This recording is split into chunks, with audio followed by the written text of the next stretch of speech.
आंध्र प्रदेश के चित्तूर जिले के तिरुमला पर्वत पर देश के बड़े तीर्थ स्थलों में से एक धर्मस्थल है जिसको तिरुपति बालाजी का मंदिर कहते हैं। तिरुपति बालाजी यानी कि भगवान विष्णु। बालाजी का वास्तविक नाम श्री वेंकटेश्वर स्वामी है। वे स्वयं भगवान विष्णु हैं। इस मंदिर में बड़ी संख्या में लोग दर्शन करने और अपनी मनोकामना पूरी हो इसकी खातिर जाते हैं। इसकी प्रसिद्धि भगवान वेंकटेश्वर के चलते तो दुनिया भर में है ही, मंदिर के प्रसाद के चलते भी है, जिसे प्रसादम कहते हैं। और यह लड्डू होता है। देश में इसी लड्डू को लेकर के बवाल है। दरअसल एक रिपोर्ट आई और उसमें कहा गया कि प्रसादम में मवेशियों की चर्बी और मछली की तेल मिला हुआ है, जो मछली का तेल है। अब आप समझ ही सकते हैं कि कैसा तूफान खड़ा हो सकता है। हो चुका है। तिरुपति मंदिर के प्रसाद को लेकर एक रिपोर्ट आई क्योंकि उसका सैंपल जांच के लिए लेबोरेटरी में भेजा गया और लेबोरेटरी से आई रिपोर्ट कहती है कि प्रसादम में जो घी है उसमें मवेशियों की चर्बी और मछली के तेल का इस्तेमाल हुआ है। तिरुमला तिरुपति देवस्थानम से भेजे गए नमूनों को टेस्ट के लिए गुजरात में राष्ट्रीय डेयरी विकास बोर्ड, जहां ये भेजा गया था, उसने जांच करने के बाद रिपोर्ट दी। आंध्र प्रदेश में जो एनडीए की सरकार है, टीडीपी उसका सबसे बड़ा दल है, बीजेपी साथ में है, जिसके नेता चंद्रबाबू नायडू मुख्यमंत्री हैं। उन चंद्रबाबू नायडू ने एनडीए विधायकों की बैठक में यह जानकारी दी, या यूं कहिए कि आरोप लगाया कि प्रसादम में, यानी कि मंदिर के लिए जो लड्डू बनता है प्रसाद के रूप में, उसमें घटिया सामग्री और पशु चर्बी का इस्तेमाल किया गया है। यह काम राज्य की जो पिछली सरकार थी, जिसके मुखिया जगन मोहन रेड्डी थे, उसके तहत हुआ। चंद्रबाबू नायडू ने बैठक में यह भी जानकारी दी कि अब जो लड्डू बन रहे हैं उनमें शुद्ध घी का प्रयोग हो रहा है और जो पुरानी क्वालिटी थी अब वही है। नायडू के बयान का आधार गुजरात की एक लैब की रिपोर्ट थी जिसमें यह बात सामने आई, जिसका जिक्र मैंने अभी किया। और उसके बाद यह साफ हुआ कि जो घी है वो घटिया क्वालिटी का था और जो बाकी सामग्री है वह भी 2M दर्जे की थी, जिसका इस्तेमाल किया जा रहा था। इसके बाद से समूचे देश में बवाल है। मुख्यमंत्री चंद्रबाबू नायडू क्या कहते हैं, पहले आप ये सुनिए, उसके बाद आगे बढ़ेंगे। ఎన్ని కంప్లైంట్ చేసినా కడాన వెంకటేశ్వర స్వామి పవిత్రతను దెబ్బతీశారు. ఎన్నోసార్లు చెప్పాం. అక్కడ ఎంత దుర్మార్గంగా ప్రయత్నం చేశారంటే అంత దుర్మార్గంగా ప్రవర్తించారు. కడాన అన్న దానంలో క్వాలిటీ ఆఫ్ ఫుడ్ లేకుండా చేశారు. దేవుని దగ్గర పెట్టే ప్రసాదం అపవిత్రం చేసే విధంగా ఓసారి బాధేస్తుంది. నాసి రకమైన ఇంగ్రీడియంట్సే కాకుండా ఎనిమల్ ఫ్యాట్ కూడా వాడారని, ఏది గీకు బదులు ఈరోజు స్వచ్ఛమైన గీదెమన్నాం. जैसे ही आंध्र प्रदेश की सरकार ने रिपोर्ट के हवाले से यह बात कही कि प्रसादम में मवेशियों की चर्बी, मछली के तेल का इस्तेमाल होता रहा, इसके बाद समूचे देश में कोहराम मच गया। लोग कहने लगे कि महापाप हो गया, आस्था के साथ खिलवाड़ हुआ है, धर्म भ्रष्ट हुआ है, मंदिर और ईश्वर दोनों अशुद्ध हुए हैं, बहुत बुरा हुआ है।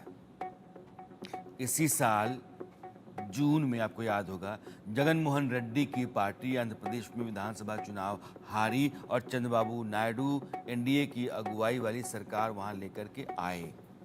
9 जुलाई को मंदिर बोर्ड ने घी के सैंपल गुजरात में जो पशुधन लैब है वहां भेजा और 16 जुलाई को लैब की रिपोर्ट आई। वाईएसआर की पार्टी, जगन मोहन रेड्डी की पार्टी, कहती है कि पूरी रिपोर्ट सरासर गलत है और ये सियासी साजिश है। वह अपनी शिकायत लेकर के हाई कोर्ट पहुंच गई है, जिस पर सुनवाई बुधवार को होनी है। मामला दिल्ली भी है, केंद्र सरकार तक आया है और केंद्र सरकार ने आंध्र प्रदेश की सरकार को कहा है कि आप रिपोर्ट भेजिए और यहाँ एफएसएसआई की जो लेबोरेटरी है वो जांच करेगी।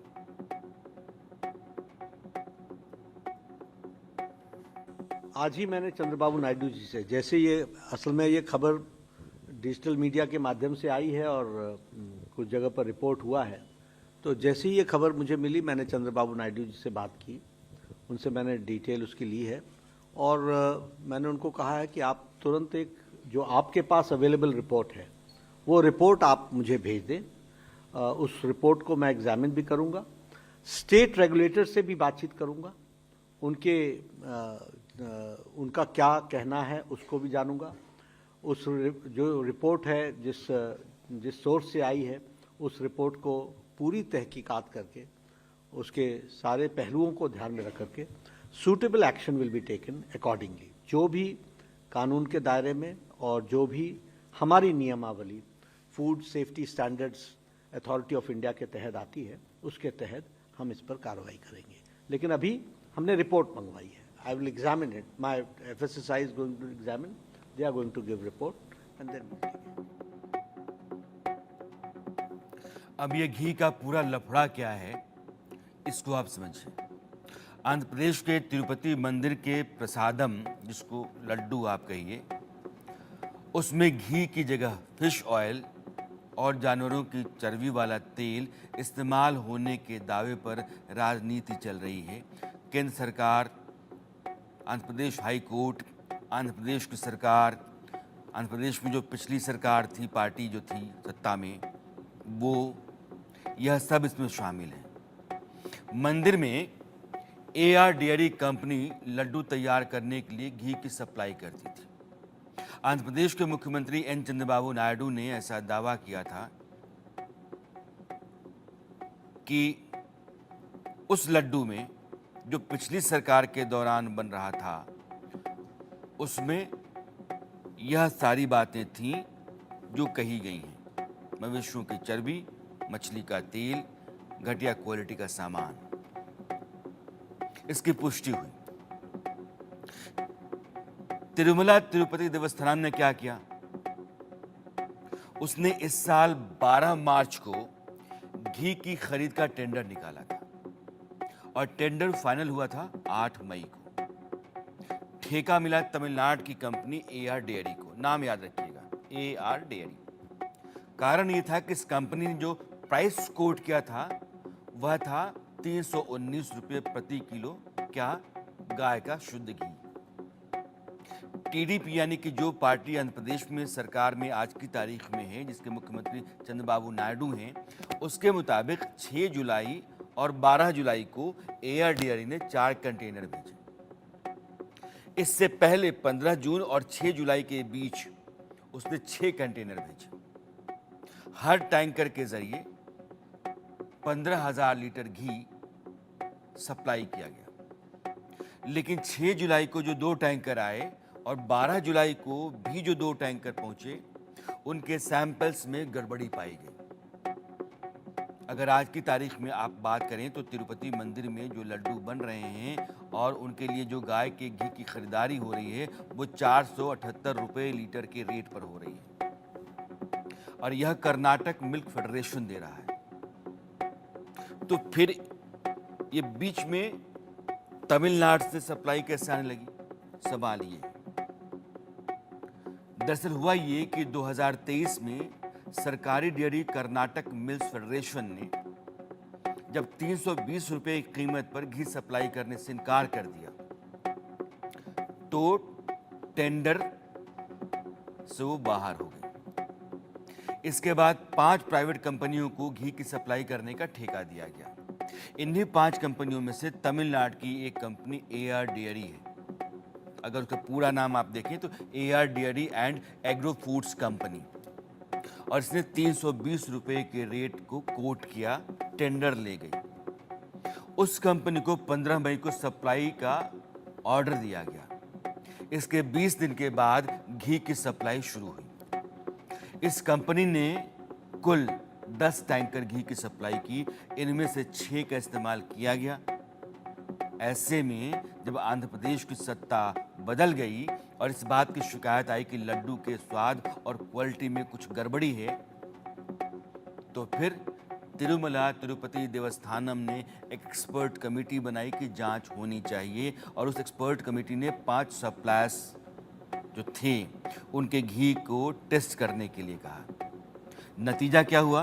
ARDRD एंड एग्रो फूड्स के सैंपल में इंटरनल तौर पर गड़बड़ी पाई गई, और बाकी बचे हुए जो 4 टैंकर्स थे उनको अलग कर दिया गया, और इनमें से 2 टैंकर के सैंपल्स को 6 जुलाई को और बाकी 2 टैंकर्स के सैंपल्स को 12 जुलाई को गुजरात के नेशनल डेयर डेवलपमेंट बोर्ड के लैब में टेस्ट के लिए भेजा गया। और वहां से जो रिजल्ट आया उसने सबको हैरान कर दिया। इसके बाद समूचे देश में कोहराम है। आगे मंदिर के महात्म्य क्या है, वेंकटेश्वर स्वामी वहां जाकर स्थापित क्यों हैं, इस मंदिर में जो प्रसादम बनता है वो कैसे बनता है, प्रसादम की परंपरा कैसे कब से है, प्रसादम में क्या क्या मिलाया जाता है, वहाँ लोग बालदान क्यों करते हैं, बालदान कितना होता है, दुनिया का रहस्यमयी मंदिर क्यों है, वहाँ बहुत सारे महत्व की चीज़ें जुड़ी क्यों हैं, इन सब पर चर्चा हम करेंगे। लेकिन फिलहाल हमारे 2 विशेष मेहमान हैं, और यह जो बवाल देश में चल रहा है, लोगों में उबाल है, उस पर चर्चा उनसे ज़रूरी है। महंत नवल किशोर दास जी, आप महामंडलेश्वर हैं, और महंत राजू दास जी, आप हनुमानगढ़ी के महंत हैं अयोध्या। आप दोनों का बहुत बहुत स्वागत है। एक सरकार जो आज है वो सरकार कहती है कि जो पिछली सरकार थी उसने एक कंपनी को टेंडर दिया, उस कंपनी ने बहुत ही सस्ते दाम पर घी का सप्लाई किया, उसमें मवेशियों की चर्बी और मछली का तेल था। अब वो इस्तेमाल भी हो गया, लड्डू बने भी, बिके भी, मंदिर के प्रांगण में बने, और जो लोग गए थे आस्था लेकर के अपनी मंदिर में, वो अपने घर लेकर के आए, खाए। महंत राजू दास जी, इस पूरे प्रकरण को आप कैसे देखते हैं? पहले तो बहुत बहुत साधुवाद, आभार आपका। बहुत बहुत तो ही महत्वपूर्ण विषय पर आपने जुड़ा है। दुर्भाग्य की बात है कि जिस प्रकार से राजनीतिक दल के लोगों ने, ट्रस्ट के लोगों ने हिंदुओं के साथ छलावा किया, साधु संतों को धोखा दिया, सनातनियों को धोखा दिया, अगर यह बात सच है कि प्रसाद में गाय की चर्बी, मछली का तेल, अन्य पशुओं की चर्बी मिलाई जाती थी, तो समझिए यह बहुत बड़ी शर्मनाक बात है सनातन संस्कृति के लिए, हिंदू धर्म गुरुओं के लिए और हिंदू जनमानस के लिए। उसमें से जब पिछले बार प्राण प्रतिष्ठा महोत्सव था, 1 लाख लड्डू अयोध्या जी में भी आई थी, और वह 1 लाख लड्डू हम लोगों ने संतों के आश्रम संतों के मठों में कुछ संतों को यहाँ पहुंचाया था, और जो भी लोग आए थे उनको प्रसाद दिया था। मैं आज अभी वापस आया हूँ, तिरुपति बालाजी सरकार का दर्शन किया, अपना बालदान किया और प्रसाद भी पाया, और आज बंगलौर से गोरखपुर पहुंचा हूं पूज्य योगी आदित्यनाथ जी महाराज के मठ पर, जहां पर पूज्य अवैधनाथ जी महाराज, पूज्य दिग्विजयनाथ जी महाराज की पुण्यतिथि पर कार्यक्रम चल रहा था, उसमें मैं आया। और कल से जब मैं सुना तो मैं भी अपना गुस्सा जाहिर किया कि अगर ये वाकई में सत्य बात है तो समझिए बहुत दुर्भाग्यपूर्ण है। हम वैष्णव संप्रदाय के हैं, हम प्याज लहसुन तक नहीं पाते हैं, और उसमें गौ माता की चर्बी, हरि राम सीताराम सीताराम, मछली का तेल, अन्य पशुओं की चर्बी उसमें मिलाया जाता था। हम लोग लगातार 3 महीने में, 6 महीने में, साल भर में एक बार जरूर जाते हैं वहां जो प्रसाद मिलता है। एक बात मैं कहूंगा, चूंकि अभी आपने कहा कि 1 लाख लड्डू राम मंदिर में अयोध्या में मंगाए गए थे, यह जो पूरा टेंडर है ये मार्च से लेकर के मई जून जुलाई का है, तो उस समय जब मंदिर में लड्डू मंगाए गए और वहाँ जो लड्डू बन रहे थे वो पुरानी सप्लाई और पुराने तरीके से बन रहे थे, बीच में जो टेंडर नया निकाला गया और उसमें ये नई कंपनी जो तमिलनाडु की आ गई, उसके सैंपल में दिक्कत है। तो राम मंदिर में जो लड्डू गए, मैं दावे से कह सकता हूँ कि वो इस दरमियान के नहीं हैं। तो पहली बात कि आपकी एक चिंता दूर होती है। दूसरी बात यह है कि इस दरमियान में मार्च, अप्रैल, मई, जून, जुलाई में जो लोग गए होंगे उनके साथ ये धर्म भ्रष्ट होने का खतरा हो सकता है, क्योंकि आस्था ही है धर्म। और मानते हैं कि मंदिर में हम जा रहे हैं, प्रसाद में हैं, तो कम से कम गाय की चर्बी या मवेशियों की चर्बी या मछली का तेल, यह सब हम ना ही खाएं, परहेज करें। सनातन परंपरा कमोबेश ऐसी ही रही है। नवल किशोर दास जी ये मंदिर में एक ट्रस्ट है। ट्रस्ट जो है वही टेंडर निकालता है, वही सप्लाई के लिए कहता है। माफ कीजिएगा, 320 रुपए किलो पर कोई कंपनी शुद्ध देशी गाय का घी दे रही है, तो आपको पहले सैंपल तो पहले ही चेक कर लेना चाहिए। ये बाद में जब शिकायतें आती हैं उसके बाद क्यों चेक हुआ? बिल्कुल आप सही कह रहे हैं, सैंपल चेक करके ही उनको ऑर्डर देना चाहिए था। कुछ सामान मंगा के पहले चेक करते फिर ऑर्डर देते। परंतु मैं तो ये कह रहा हूँ कि जिस प्रकार की गिलानी हम लोगों के हृदय में है, भगवान के पावन परिसर में जहाँ लहसुन प्याज जाना भी वर्जित हो, वहाँ भगवान के सेवा में, भगवान के प्रसाद में इस प्रकार का अवच्छ भोजन या अवच्छ सामग्री डाली गई, वो भगवती अपराध है। ऐसे अपराध अक्षम्य होते हैं। मैं तो आपके माध्यम से निवेदन करना चाहता हूँ, वहां पर त्रिपुरा में जो अपने तिरुपति महाराज जी हैं, वहाँ की प्राचीन परंपरा, हमारा हाथीराम मठ है, वहाँ आज भी है। जिन हाथीराम बाबा के साथ भगवान चौपड़ खेलते थे, उन्होंने प्रकट किया भगवान को। सरकार ने धीरे धीरे कब्जा करना शुरू किया और संत परंपरा को समाप्त कर दिया। वो मठ के तरफ से भोग लगता था माखन मिश्री का भोग से पहले। कोई संत की देखरेख में होता तो पता करते कोई भाव प्रदान है। अब वहां जितने ट्रस्ट में लोग हैं, व्यवस्था में है, वो सब ज्यादातर सुना ईसाई है और उनको कहीं भगवान से वास्ता ही नहीं, उनकी कोई आस्था नहीं, उनके तरफ किसी का भोग ले उन्हें क्या लेना देना है। लाखों भक्तों के साथ जो अन्याय हुआ है, अपराध हुआ है, उससे कौन, उसका दंड कौन भुगतेगा? तमाशा है। हमारी आस्था के साथ इतनी भी खिलवाड़ हो सकती है, कभी सोच नहीं सकते। ऐसा तो असुर काल में भी नहीं हुआ था, दानवों के काल में भी नहीं हुआ था। लोगों के साथ आस्था की खिलवाड़ होए। और मैं तो आपके माध्यम से निवेदन करना चाहता हूं, भारत सरकार को सनातन आयोग बनाना चाहिए। जितने मठ मंदिर हैं उनकी व्यवस्था हमारे अखाड़े देखेंगे। आप लोग पूरी सरकार चलाओ, अखाड़े और मठ मंदिर हमें चलाने दो, क्योंकि आपके बस की बात नहीं है। आप केवल घोटाला करना जानते हो, पैसा खरीद लेना जानते हो। 300 350 रुपए में देसी घी कहीं मिलता है क्या? असली घी? अरे भैया, रिफाइंड नहीं आ रहा है 300 रुपए में, तो घी कहां से आ जाएगा? अब इनको बुद्धि का दरवाजे नहीं खुले थे कि 320 रुपए या 25 रुपए में कोई घी दे रहा है, इसमें महंत नकली होगा, राजू दास नकली जी, होगा। आप चूंकि कह रहे हैं कि हम तो आज ही लौटे हैं बालाजी के मंदिर से, आपने अपने बाल भी वहां अर्पित किए हैं। इस घटना को लेकर के आपको परिसर में या जो श्रद्धालु वहां जा रहे थे उनके बीच में कोई चर्चा दिखी, कोई आक्रोश दिखा? नहीं, बहुत लोग इससे, ये बहुत चर्चा का विषय है जी। और हर व्यक्ति चर्चा कर रहा था कि बताओ, हम लोग सनातन परंपरा को मानने वाले हैं और कोई बता रहा है कि इसमें गाय की चर्बी है, मछली का तेल है। ये दुर्भाग्यपूर्ण है, हर व्यक्ति कुछ न कुछ चर्चा कर रहा था। लेकिन पूज्य महाराज जी, अभी नवल किशोर दास जी महाराज कह रहे थे कि अगर कोई साधु सेवा में होता तो ऐसी घटना नहीं होती, क्योंकि उसको शुद्ध रूप से कॉमर्शियल पर्पज से लोग उपयोग कर रहे हैं। हमारे यहाँ शुद्ध देसी घी का भोग लगता है और आपने कहा गौ माता के घी हम लोग 650 रुपए किलो में मंगाते हैं, और आप बता रहे हो कि 320 रुपए किलो में क्या मिलेगा? घी मिलेगा, गौ माता की घी मिलेगी 320 रुपए किलो में।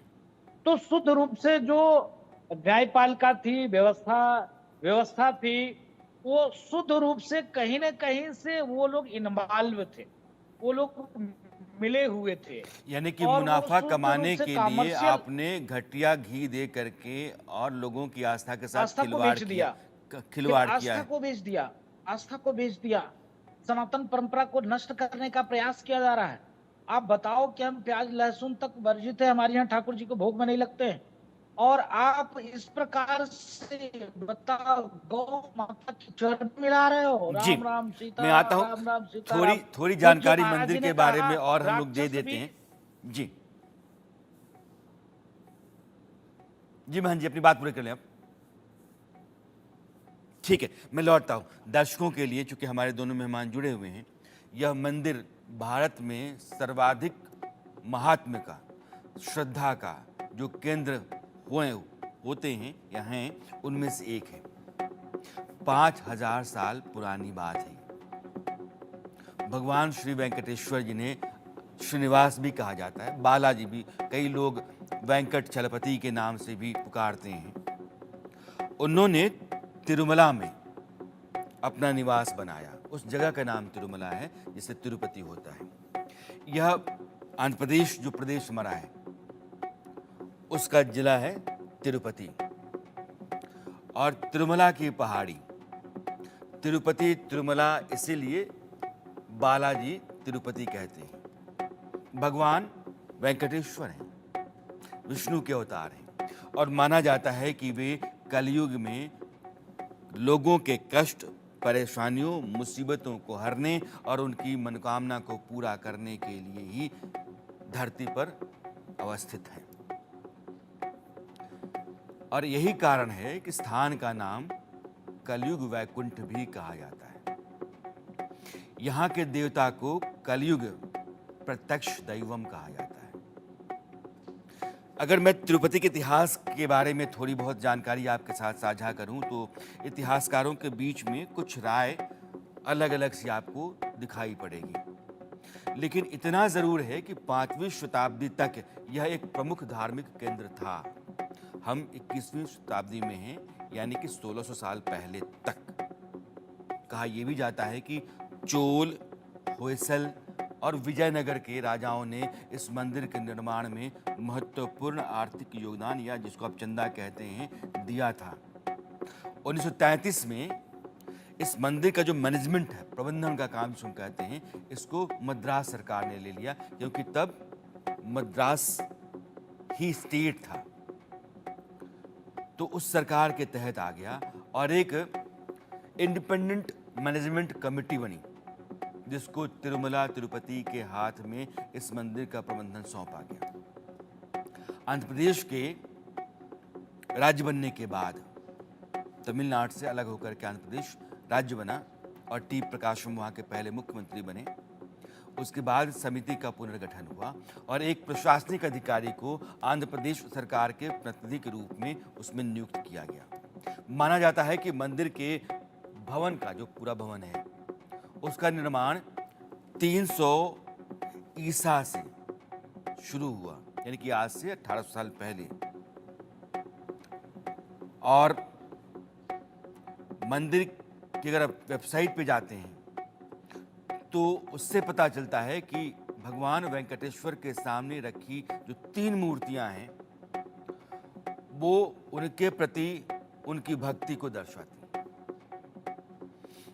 ऐसी राय रही है कि श्री कृष्णदेवरायल, कृष्णदेवराय को आप जानते होंगे, बड़े राजा, उन्होंने 2 जनवरी 1517 को इन मूर्तियों की स्थापना की थी। कृष्णदेवराय का जिक्र जब भी होता है तो तेनालीराम याद आते होंगे आपको, उनके दरबारी थे। और कृष्णदेवरायल मंडप के नाम से वो मंडप प्रसिद्ध हुआ।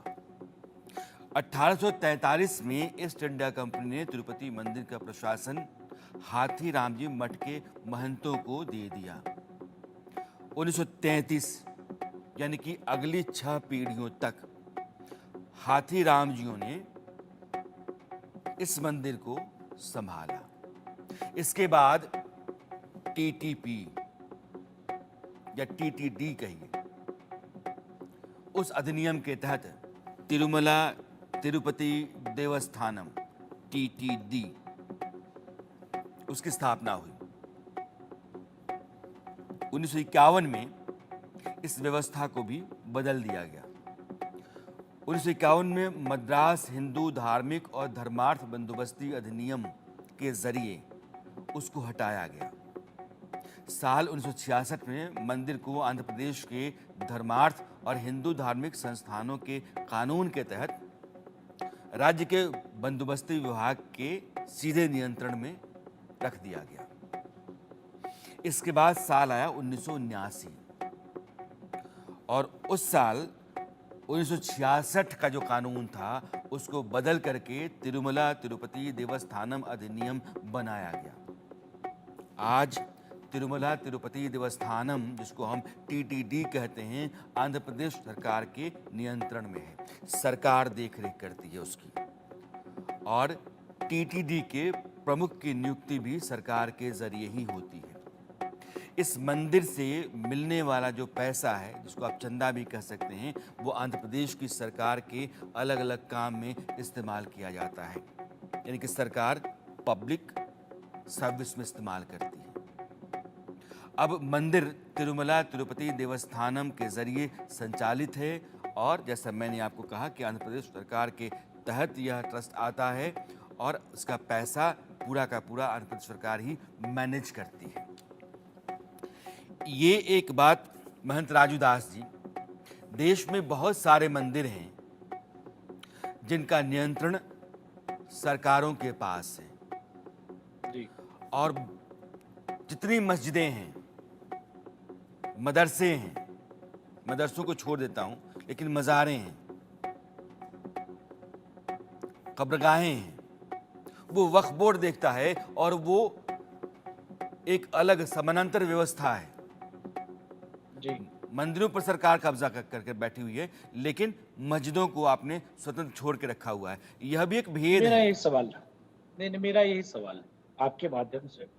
मैं भारत सरकार से मैं निवेदन यही कर रहा हूँ, देश में 5 लाख से ऊपर मंदिर को सरकार ने एक्वायर करके रखा है, पहली बात। जी। दूसरी बात, एक भी चर्च नहीं, एक भी मस्जिद नहीं, सरकार ने कहीं एक्वायर करके नहीं रखा है। अगर रखा हो तो मैं आपसे निवेदन करता हूं ये डाटा मुझको उपलब्ध कराया जाए। एक भी नहीं, एक भी नहीं।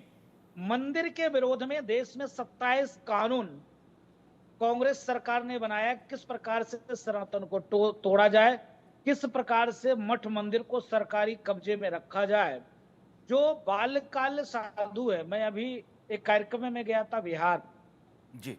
और बिहार जाने के बाद जब संत से पता किया तो संत रो रहे थे, बालकाल में साधु बने। आज उनका उम्र है 66 साल और आज बिहार धर्मादा बोर्ड है, उसने कहा कि इसमें एक सरपंच रहेंगे, एक सेक्रेटरी रहेंगे, गांव के और 8-10 पंच रहेंगे। तो स्वाभाविक है जो लोग मठ के जमीन कब्जा करके रखे थे, स्वाभाविक है उस साधु से द्रोह रखेंगे, क्योंकि साधु डांटता था, फटकारता था। अब सबने मिलकर उस महात्मा को निकाल दिया। उसने कहा बताओ राजू दास जी, बाल्यकाल ने गुरु ने ले आया, यहाँ साधु बना दिया, अब बुढ़ापे में हम कहाँ जाएंगे। नंबर 1। नंबर 2, मैं अभी तत्काल की घटना बता रहा हूँ, जहां पर भगवान महाबली हनुमान जी का जन्मस्थली है। उस हनुमान जी के जन्मस्थली पर ईसाई मिशनरियों ने कब्जा कर लिया। वहां जो पूज्य संत थे मिले थे, रो रहे थे, जबकि कोर्ट का आदेश है, जैसे कोर्ट के कोई भी व्यक्ति पहुंचता तो वहां मंदिर का बोर्ड लग जाता है, जैसे कोर्ट के व्यक्ति को हटने के बाद वहां फिर से चर्च का बोर्ड लग जाता है। वहां पे हनुमान जी की मूर्ति के जगह पे वहां पर उन लोगों ने यीशु मसीह का मूर्ति रख दिया है। तो देश में तमाम ऐसे मंदिर है जहां पर ईसाई को नियुक्त कर दिया गया, जैसे केरल, आपके यहाँ तमिलनाडु, नागालैंड, इम्फाल, मिजोरम, सिक्किम, ये सब जो राज्य हैं, इस राज्य में अब साधु आपको नहीं मिलता है। अब जो ट्रस्ट बन गया। एक बड़ा प्रश्न अभी महंत राजू दास जी ने उठाया है। प्रसंग जो है किष्किंधा कांड में आता है।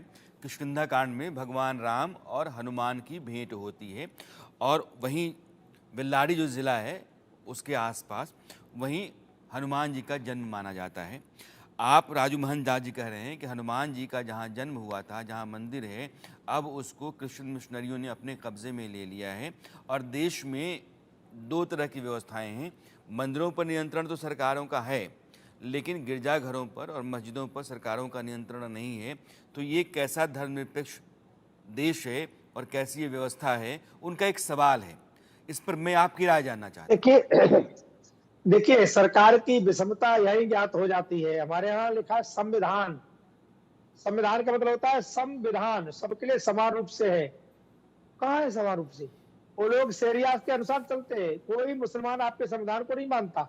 उनका मतलब होगा तो मानेगा, तो नहीं तो नहीं मानेंगे। कोई चर्च को चलाने वाला ईसाई आपके संविधान को नहीं मानता। ये देखिए, हिंदू ही तो बचा है, बाकी कानून को भी मानता है, संविधान को भी मानता है, सब कुछ मानता है। अब कब तक गला काटते रहोगे?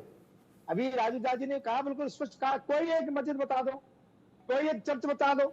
भाई, मंदिरों पे सरकार का अधिग्रहण क्यों? और मंदिरों का पैसा आप मदरसों में लगाओगे, चर्चों में लगाओगे, वही आतंकवादी गुंडे हमको आके मारेंगे, वही जिहादी हमको मारेंगे। अरे हमारा ही पैसा, हमारी जान जाएगी। एक बहुत बड़ा षड्यंत्र चल रहा है पूरे देश का इस्लामीकरण करना और ईसाइयत करना।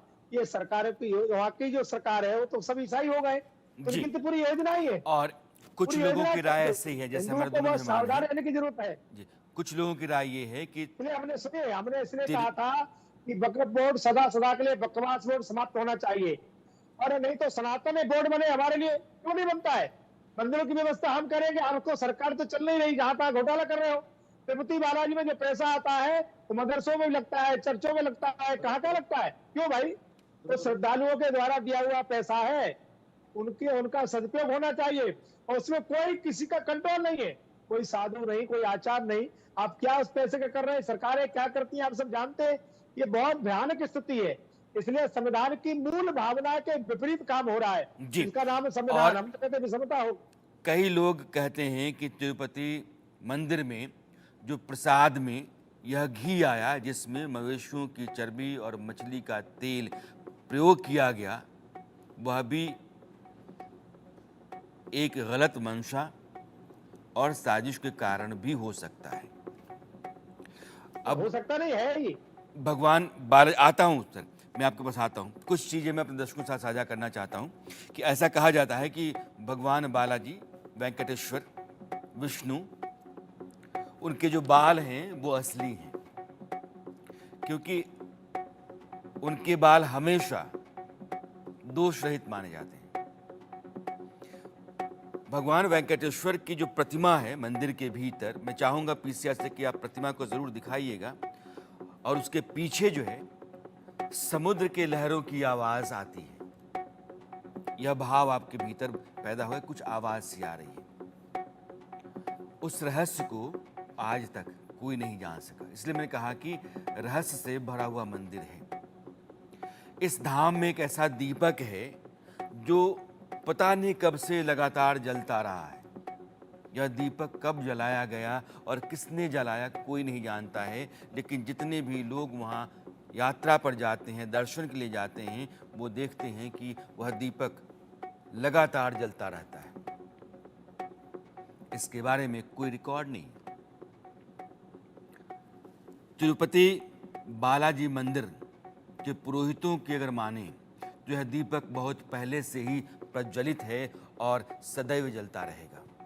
इसके साथ ही मंदिर में बाल अर्पित करने की परंपरा है, जैसा भी महंत राजू दास जी अर्पित करके आए हैं। जब भक्तों की कोई विशेष इच्छा, जिसको मनोकामना कहते हैं, पूरी हो जाती है तो वो जाकर के मंदिर में अपने बाल का दान करते हैं। अब बाल दान करने की परंपरा तो है। ऐसी मान्यता है कि बाल व्यक्ति का बहुत ही महत्वपूर्ण हिस्सा है। बाल दान करने की जो प्रथा है वो प्रचलित है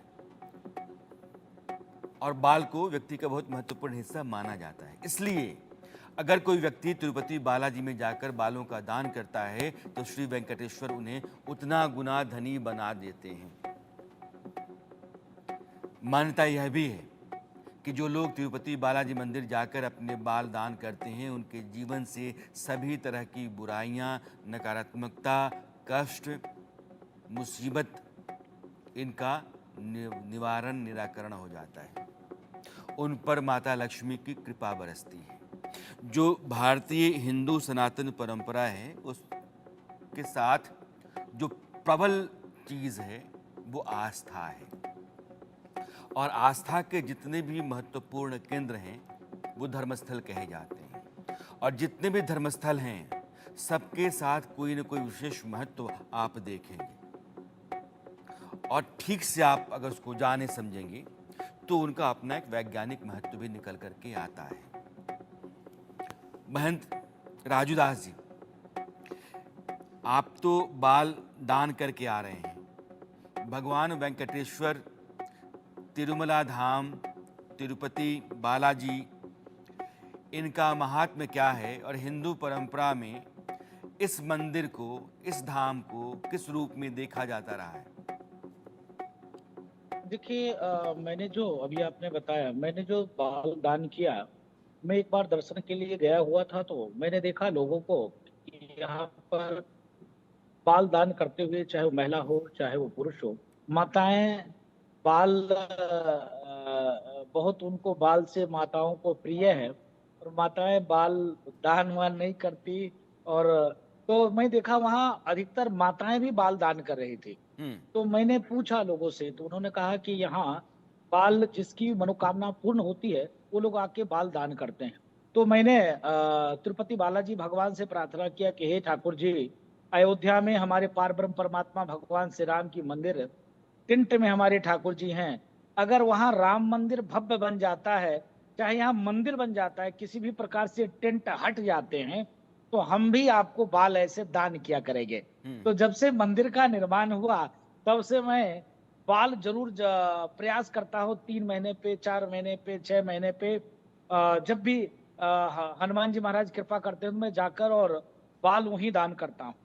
दूसरी बात कि वहां लोगों में इतनी आस्था है, इतनी आस्था है कि मैं वहां की भाषा तो नहीं समझ पा रहा था, लेकिन देखा कि 2 दिन लगातार लोग लाइन में लगे हुए हैं। मंदिर प्रशासन की तरफ से व्यवस्था, उसी जो डोर बने हैं उसी डोर में नहाने की व्यवस्था, खाने की व्यवस्था, और भी जो मेडिसिन की व्यवस्था, सारी व्यवस्था उसी में, और 2-2 दिन तक लोग लाइन लगाकर दर्शन और पूजन कर रहे थे। जी।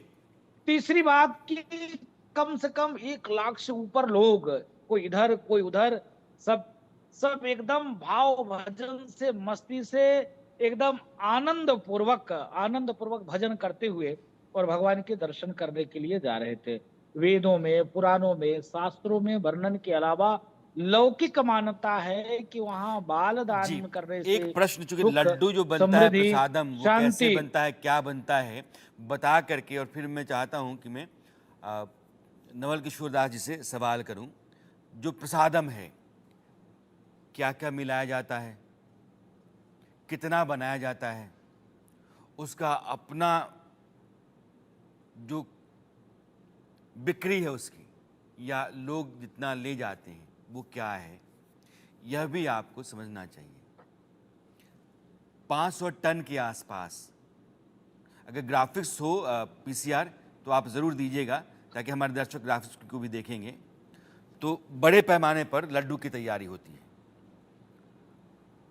रोज़ लगभग 1 टन बेसन, 10 टन चीनी, 700 किलो काजू, 500 किलो मिश्री, 300 से 500 लीटर घी, इसका इस्तेमाल होता है। कहाँ? रोज।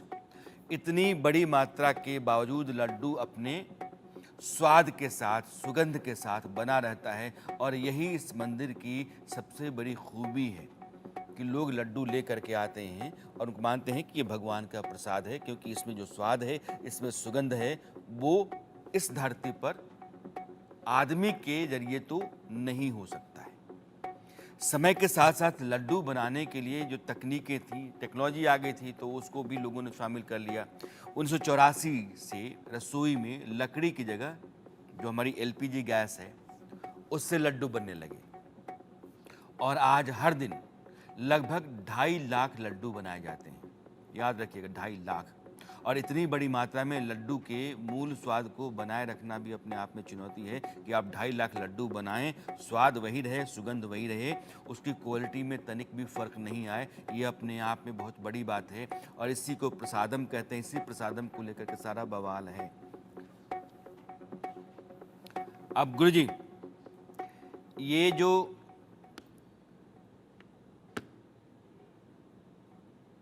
सवाल एक है, शब्द मेरे। यह जो विवाद है, अगर माना जाता है या अगर सही में जांच में यह साबित होता है कि इसमें जानवरों की चर्बी है, तो धार्मिक रूप से तो कुछ नहीं होगा, क्योंकि आप बस इतना कह सकते हैं धर्म भ्रष्ट हुआ। लेकिन ऐसे मामलों में जो सजा है वो आप क्या चाहते हैं, नवल किशोर दास जी? फांसी, फांसी। देखिए, मैं वही का नहीं, कहीं भी दवाइयों में, खाने पीने वाली वस्तु में कोई व्यक्ति मिलावट करता है, उसको आजीवन कारावास हो और ऐसी फैक्ट्रियां सदा सदा के लिए सील हो जाए, कभी दोबारा खुले नहीं। क्योंकि मैं देखता हूं जिनकी जिम्मेदारी है कि मिलावट को रोके, वही मिलावट करने वाले हैं, ऐसा लेकर के छोड़ देते हैं। दीपावली के समय आप जाएंगे, टीवी में रोजाना आता है, आप लोग दिखाते हैं, वहां मेवा में, खोए में इतना मिलावट पाया गया, या दूध में रोज गाय भैंस दिखाई नहीं देता और दूध का, घी का कोई कमी नहीं है। तो बहुत बड़े पैमाने पे मिलावट हो रही है। हम लोग तो सोचते हैं कि हम रोज ये जो हवन कर रहे हैं, वो घी का हवन कर रहे हैं कि कुछ और कर रहे हैं। जी, अब तो चिंता ये होने लगी हमको। आस्था के साथ चिंता खिलवाड़ होने लगी है, और जो लोग मैं आस्था के चाहता हूं साथ खिलवाड़ आजीवन करते हैं, कारावास हो, उनकी फांसी की सजा होना चाहिए। जो उन्होंने भगवत अपराध किया है, उनको फांसी की जी, सजा हो जानी चाहिए। आप जो ऐसे लोगों ने काम दोनों मेहमानों का बहुत बहुत धन्यवाद जुड़ने के लिए और अपनी भावना और अपनी बात दोनों रखने के लिए। अरसत्य में आज इतना ही। मेरी आपकी मुलाकात कल फिर होती है, तब तक के लिए दीजिए विदा। नमस्कार। आधा हिस्सा जिसके